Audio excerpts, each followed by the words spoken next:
Hi ഇന്ന് നമുക്ക് tissue paper വെച്ചിട്ട് കുറച്ച് ജാസ്മിൻ ഫ്ലവേഴ്സ് ഉണ്ടാക്കി വെക്കാമല്ലോ. അപ്പോൾ സിമ്പിളായിട്ട് ഉണ്ടാക്കാം കേട്ടോ. അപ്പോൾ നിങ്ങൾ എന്തായാലും ഇതൊന്ന് ട്രൈ ചെയ്ത് നോക്കണം. കാരണം അത്രക്കും സിമ്പിളാണ് കേട്ടോ ഉണ്ടാക്കാൻ. പിന്നെയെന്ന് പറഞ്ഞാൽ എന്തായാലും നിങ്ങളത് ശരിയാവും. ഉണ്ടാക്കി കഴിഞ്ഞാൽ പിന്നെ നിങ്ങൾ ഒരിക്കലും ജാസ്മിൻ ഫ്ലവേഴ്സ് കടയിൽ പോയിട്ട് വാങ്ങൂല. കാരണം എന്താ പറഞ്ഞാൽ അടിപൊളിയുണ്ട് ഇതിൻ്റെ ഫൈനൽ ലുക്ക് കാണാൻ. അപ്പോൾ നിങ്ങളൊന്ന് കണ്ട് നോക്കുക. അപ്പോൾ അതെങ്ങനെ ഉണ്ടാക്കാൻ നമുക്ക് നോക്കാം. ആദ്യം ടിഷ്യൂ പേപ്പർ എടുക്കുക, എന്നിട്ട് ഇതുപോലെയൊക്കെ ഒന്ന് ഫോൾഡ് ചെയ്ത് കൊടുക്കുക. എന്നിട്ട് സൈഡ് ഭാഗമൊക്കെ ഒന്ന് കട്ട് ചെയ്യുക, പിന്നെയും ഫോൾഡ് ചെയ്യുക, പിന്നെ ഇതുപോലെ സൈഡൊക്കെ ഒന്ന് കട്ട് ചെയ്യുക കേട്ടോ. എന്നിട്ട് മെല്ലെ ഒന്ന് വിടിയിച്ചെടുക്കുമ്പം കറക്റ്റ് ഒരു ടിഷ്യൂ പേപ്പർ നേർപകുതിയായിട്ട് നമുക്ക് കിട്ടും കേട്ടോ. അപ്പോൾ ആ ഒരു നേർപകുതിയിൽ നിന്ന് തന്നെ നമുക്ക് കുറച്ചധികം തന്നെ ഫ്ലവേഴ്സ് നമുക്ക് കിട്ടും. എന്നിട്ട് ഇതുപോലെ എടുത്തിട്ട് നമ്മൾ ഉണ്ടാക്കുന്നത് നമുക്ക് പെറ്റൽസ് ഉണ്ടാക്കിയെടുക്കണം കേട്ടോ. അപ്പോൾ അതിന് ഇതുപോലെയൊക്കെ ഒന്ന് ഫോൾഡ് ചെയ്ത് കൊടുക്കുക, ബാക്കി വരുന്ന ഭാഗം ഒന്ന് കട്ട് ചെയ്ത് കൊടുക്കുക കേട്ടോ. എന്നിട്ട് പെറ്റൽസിന് നമുക്ക് മേലൊന്ന് ഷേപ്പ് ചെയ്ത് കൊടുക്കണം കേട്ടോ. ഇതുപോലെ രണ്ട് സൈഡും നമുക്ക് എന്താക്കുക ഒന്ന് ഷേപ്പാക്കി കൊടുക്കുക കേട്ടോ. നല്ല ഭംഗിക്ക് ഒന്ന് ഷേപ്പാക്കി കൊടുക്കുക. പിന്നെ അതിൻ്റെ മിഡിൽ പോർഷനിൽ നമുക്ക് എന്താക്കുക ഒരു ചെറിയൊരു കട്ടിങ് കൊടുക്കണം കേട്ടോ. രണ്ട് സൈഡിലും കൊടുക്കണം. അപ്പോൾ ഇതെന്തിനാണ് കൊടുക്കണമെന്ന് വെച്ചാൽ നമുക്ക് ആ തണ്ട് ഭാഗം വരുന്നതാണ് കേട്ടോ ഇവിടെ. അപ്പോൾ ആ തണ്ട് ഭയങ്കര കട്ടിയായി പോവാണ്ടിരിക്കാൻ കേട്ടോ. കട്ടിയായി കഴിഞ്ഞാൽ നമ്മളിങ്ങനെ ഉരുട്ടുന്ന സമയത്ത് ഭയങ്കര തിക്കായിട്ട് വരും. അപ്പോൾ ഒരു ഭംഗി ഉണ്ടാവില്ല, ഒരു ഫിനിഷ് കിട്ടൂല കേട്ടോ. അപ്പോൾ അതിന് ഇതുപോലെ ഒരു കട്ടിങ് കൊടുത്തു കഴിഞ്ഞാൽ നമുക്ക് കറക്റ്റ് നല്ലൊരു ഫിനിഷിൽ കിട്ടും. എന്നിട്ട് നമുക്ക് മെല്ലെ ഒന്ന് വിടിയിച്ചെടുക്കാം. അപ്പോൾ നമ്മുടെ ഒരു ടിഷ്യൂ എന്ന് പറഞ്ഞാൽ രണ്ട് ലെയർ ആയിട്ടുണ്ടാവും കേട്ടോ. അപ്പോൾ ആ ലെയറൊക്കെ ഒന്ന് വിടിയിച്ചെടുക്കണം. അപ്പോൾ ഇതുപോലെ കുറച്ച് അധികം ഫ്ലവേഴ്സ് ഉണ്ടാക്കാനുള്ള പേപ്പർ ഇതുപോലെ നമുക്ക് കിട്ടും കേട്ടോ. അപ്പം ഞാനൊരു ടിഷ്യൂവിൻ്റെ പകുതിയിൽ നിന്നാണ് ഇപ്പോൾ ഇതൊക്കെ വിടിയിച്ചെടുക്കണത് കേട്ടോ. അപ്പോൾ ഇത്രയും ഫ്ലവർ ഉണ്ടാക്കാനുള്ളത് കിട്ടും. അങ്ങനെ നമുക്ക് എന്താക്കണം, ഈ ഫ്ലവർ ഉണ്ടാക്കാൻ എങ്ങനെ നോക്കാം. ഇതുപോലെയൊക്കെ ഒന്ന് ഇതാന്ന് മടക്കി കൊടുക്കുക. എന്നിട്ട് ആ നടുഭാഗത്ത് കൈ വെച്ചിട്ട് ഇതുപോലെയൊക്കെ ഒന്ന് ഇങ്ങനെ ഒന്ന് പിരിച്ച് കൊടുക്കണം കേട്ടോ. പശയൊന്നും വേണ്ട കേട്ടോ. ഇതുപോലെയൊക്കെ ഒന്ന് ഇങ്ങനെ പിരിച്ച് കൊടുക്കണം. ഇങ്ങനെ ഉരുട്ടി കൊടുക്കുക. അപ്പം നമ്മുടെ ഫ്ലവറിൻ്റെ പണി ഇവിടെ ഏകദേശം ഓക്കെ. ഇതുപോലെ കുറച്ച് അധികം ഫ്ലവേഴ്സ് തന്നെ ഉണ്ടാക്കിയെടുത്തിട്ടുണ്ട് കേട്ടോ. അപ്പം ഒരു പണിയും ഇല്ല കേട്ടോ. സിമ്പിളായിട്ട് ഉണ്ടാക്കുകയും ചെയ്യാം കേട്ടോ. വേഗം തീരും കേട്ടോ. എന്നിട്ട് ഇത് പിന്നെ നമുക്ക് ചെയ്യേണ്ടത് നമുക്ക് എന്താക്കണം, ലൈറ്റ് ഗ്രീന് എടുക്കുക കേട്ടോ. നല്ല ലൈറ്റ് വേണം. കാരണം നമ്മുടെ മുല്ലപ്പൂവിൻ്റെ തണ്ട് നല്ല ലൈറ്റ് ആയിരിക്കും കേട്ടോ. എന്നിട്ട് നമുക്ക് എന്താക്കാം, കുറച്ച് കയ്യിൽ ഇങ്ങനെ ഇതുപോലെ പെയിൻ്റ് ആക്കി കൊടുക്കുക. കുറേ പെയിൻ്റ് ആക്കരുത് കേട്ടോ. അപ്പം നമ്മുടെ ടിഷ്യൂ പേപ്പർ അവിടെ നിന്ന് കീറിപ്പോരും കേട്ടോ. പൊതിർന്നിട്ട് വേഗം കീറിപ്പോരും. കുറച്ച് പെയിൻ്റ് ആക്കുക. എന്നിട്ട് ഇതുപോലെയൊക്കെ ഒന്ന് നടുഭാഗം പിടിച്ചൊന്ന് ഉരുട്ടി കൊടുക്കുക.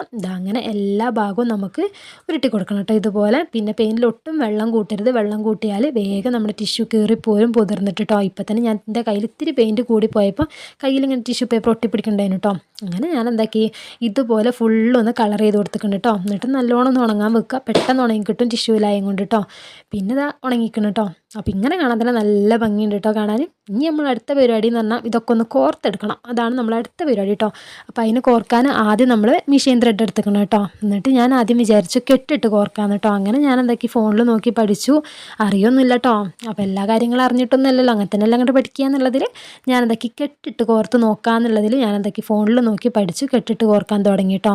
അപ്പം ഒരു കെട്ടിടുക, എന്നിട്ട് വലിയ കെട്ടാക്കുക കേട്ടോ. എന്നിട്ട് അതിൻ്റെ ഉള്ളിൽ കൂടെ ഒരു ഫ്ലവറിൻ്റെ ഒരു അറ്റം കയറ്റി കൊടുക്കുക. ആ കെട്ടൊന്ന് ടൈറ്റ് ചെയ്ത് കൊടുക്കുക കേട്ടോ. അങ്ങനെ എല്ലാം നമുക്ക് സ്പേസ് ഇല്ലാണ്ട് നമുക്കൊന്ന് ചെയ്തെടുക്കണം കേട്ടോ. അപ്പം ഞാൻ ചെയ്ത് തുടങ്ങിയപ്പോൾ എനിക്ക് തോന്നി ഇത് ശരിയാവൂലെന്ന്. അങ്ങനെ ഞാൻ എന്താക്കി സൂചി നൂലെടുത്ത് കോർക്കാൻ തുടങ്ങി. അതാകുമ്പോൾ സിമ്പിളായിട്ട് വേഗം കഴിയും. ഞാൻ എന്താക്കി അങ്ങനെ ഇതുപോലെ ഒന്ന് ഫുള്ളൊന്ന് കോർത്ത് കൊടുത്തു കേട്ടോ. അപ്പോൾ വേഗം കഴിഞ്ഞു. അപ്പം ഇതാണ് നമ്മുടെ ഫൈനൽ ലുക്ക് കേട്ടോ. നല്ല ഭംഗിയുണ്ട് കാണാൻ. നല്ല ഭംഗിയുണ്ട്. ശരിക്കും ഒറിജിനൽ ഫ്ലവർ പോലെ തന്നെ ഉണ്ട് കേട്ടോ. നല്ല ഭംഗിയുണ്ട് കാണാൻ. ഇനി നമുക്ക് ടിഷ്യൂ പേപ്പർ വെച്ചിട്ട് വേറൊരു ഐറ്റം കൂടെ ഉണ്ടാക്കിയെടുക്കാം. നമുക്ക് അതിൻ്റെ കുറച്ച് മൊട്ടുകൾ ഉണ്ടാക്കിയെടുക്കണം കേട്ടോ. അപ്പോൾ അതിന് നമുക്ക് എന്തൊക്കെ ടിഷ്യൂ പേപ്പറാണ് വേണ്ടത്. ഇതുപോലെയൊക്കെ ഒന്ന് ഫോൾഡ് ചെയ്തെടുക്കുക കേട്ടോ. എന്നിട്ട് സൈഡൊക്കെ ഒന്ന് കട്ട് ചെയ്ത് കൊടുക്കുക. കുറേ പീസായിട്ട് നമുക്ക് കിട്ടണം, അതിനാണ് കേട്ടോ. ഇതുപോലെ 3 സൈഡും ഒന്ന് കട്ട് ചെയ്ത് കൊടുക്കുക കേട്ടോ.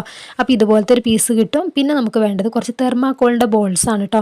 അപ്പം ഇവിടെ നിങ്ങൾ ശ്രദ്ധിക്കേണ്ടത് വെച്ചാൽ വൈറ്റ് ബോൾസ് എടുക്കുക. അതാകുമ്പോൾ നിങ്ങൾക്ക് നല്ലൊരു ഫിനിഷുള്ളൊരു വൈറ്റ് കിട്ടും കേട്ടോ. അപ്പോൾ ഞാനിവിടെ കളർ ബോൾസ് എൻ്റെ കയ്യിൽ ഉണ്ടായിരുന്നത്. അപ്പോൾ ഞാൻ അടുത്തൊന്ന് ചെയ്ത് നോക്കി കേട്ടോ. അപ്പോൾ ചെയ്ത് നോക്കിയപ്പോൾ വലിയൊരു കളറ് ചെറിയൊരു മാറ്റം ഇങ്ങനെ കണ്ടു കേട്ടോ. ടിഷ്യൂ പേപ്പറിൻ്റെ ഉള്ളിൽ കൂടെ ഇങ്ങനെ ഒരു കളറ് കാണാം. നല്ല ഓറഞ്ചും നീലയൊക്കെ ആയപ്പം ഒരു നല്ല പ്യുവറായിട്ടുള്ളൊരു വൈറ്റ് കിട്ടിയില്ല കേട്ടോ. അപ്പം നിങ്ങൾ ചെയ്യുമ്പോൾ വൈറ്റ് തെർമാക്കോളിൻ്റെ ബോൾസ് ഉണ്ടെങ്കിൽ അതെടുക്കുക.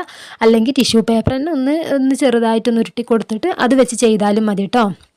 എന്നിട്ട് ഇതുപോലെ നമ്മൾ കുറച്ച് മുട്ടുണ്ടാക്കി എടുത്തിട്ടുണ്ട് കേട്ടോ. എന്നിട്ട് അതിൻ്റെ കൂർത്തിക്കണ ഭാഗമൊക്കെ ഉണ്ടല്ലോ, അതൊന്ന് കത്രിക വെച്ചൊന്ന് വെട്ടി കൊടുക്കുക എല്ലാത്തിൻ്റെ കേട്ടോ. പിന്നെ പരിപാടി എന്താ വെച്ചാൽ നമ്മൾ നേരത്തെ ഫ്ലവറിനാക്കിയില്ലേ, അതുപോലെ തന്നെ കയ്യിൽ കുറച്ച് പെയിൻ്റ് ആക്കുക. എന്നിട്ട് ഇതുപോലെ കേട്ടോ ഒന്ന് ചെയ്ത് കൊടുക്കണം. പിന്നെ ഞാൻ ആക്കിയപ്പോൾ എനിക്ക് തോന്നി കുറച്ച് പെയിൻ്റ് ആക്കിയത് കുറച്ച് കൂടിപ്പോയി എന്ന് തോന്നിക്കണം കേട്ടോ. നിങ്ങൾ ഇത്രയൊക്കെ ആക്കണ്ട, കുറച്ചും കൂടെ ലൈറ്റ് ആക്കിയിട്ട് ചെയ്താൽ മതി കേട്ടോ. എന്നിട്ട് പിന്നെ നേരത്തെ കാണിച്ച പോലെ പിന്നെ മണിക്കൊന്നും നിന്നില്ല. ഞാൻ വേഗം സൂചി നൂലെടുത്ത് കോർക്കാൻ തുടങ്ങി കേട്ടോ. അങ്ങനെ ഫുള്ളായിട്ടൊന്ന് കോർത്തെടുത്ത് കൊടുക്കണം കേട്ടോ. ഇതുപോലെ ഒന്ന് ഫുള്ളും കോർക്കുക. അപ്പം ഇതാണ് ഫൈനൽ ലുക്ക് കേട്ടോ. എനിക്ക് ഇതിൻ്റെ മുല്ലപ്പൂവാണ് ഭയങ്കര ഇഷ്ടമായത് കേട്ടോ. ഈ മുട്ട എനിക്ക് വലിയൊരു സുഖമായും തോന്നിയില്ല. ഇനി ഞാൻ ഉണ്ടാക്കിയത് കൊണ്ടാണോ എന്നറിയില്ല. എന്തായാലും എനിക്ക് ഫ്ലവർ എനിക്ക് ഭയങ്കര ഇഷ്ടമായിരിക്കണം കേട്ടോ. നല്ല ഭംഗിയുണ്ട് കാണാൻ. അപ്പം ഇതാണ് രണ്ടിൻ്റെയും ഫൈനൽ ലുക്ക് കേട്ടോ. വീഡിയോ ഇഷ്ടമായെങ്കിൽ ലൈക്ക് ചെയ്ത് സബ്സ്ക്രൈബ് ചെയ്യാനും മറക്കരുത് കേട്ടോ. അപ്പോൾ അടുത്ത വീഡിയോ കാണാം. ബൈ.